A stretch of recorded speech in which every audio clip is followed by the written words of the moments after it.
20-ാം നൂറ്റാണ്ടിലെ സ്നേഹത്തിൻ്റെയും കാരുണ്യത്തിൻ്റെയും ഏറ്റവും വലിയ പ്രതീകമാണ് വിശുദ്ധ മദർ തെരേസ.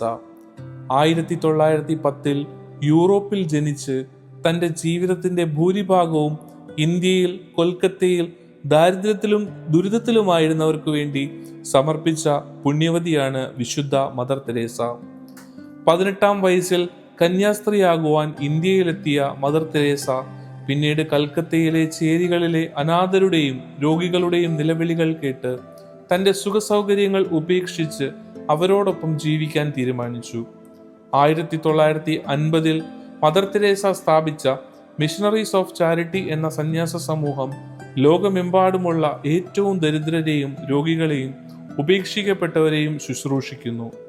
മദർ തെരേസയുടെ ദൗത്യം കേവലം ഭക്ഷണം നൽകുന്നതിൽ മാത്രം ഒതുങ്ങിയിരുന്നില്ല, മറിച്ച് സ്നേഹിക്കപ്പെടാനും ശ്രദ്ധിക്കപ്പെടാനും ആരുമില്ലാത്തവർക്ക് മരണസമയത്ത് പോലും അന്തസ്സോടെ കടന്നു പോകാനുമുള്ള അവസരം നൽകി. മദർ തെരേസയുടെ വാക്കുകൾ ഇന്നും ലോകത്തെ പ്രചോദിപ്പിക്കുന്നു. നമുക്കെല്ലാവർക്കും വലിയ കാര്യങ്ങൾ ചെയ്യാൻ കഴിഞ്ഞെന്ന് വരില്ല, പക്ഷേ ചെറിയ കാര്യങ്ങൾ വലിയ സ്നേഹത്തോടെ ചെയ്യാൻ കഴിയും. ഈ സന്ദേശം ലോകമെമ്പാടും എത്തിച്ചതിനാണ് മദർ തെരേസയ്ക്ക് 1979 നൊബേൽ സമ്മാനം ലഭിച്ചത്.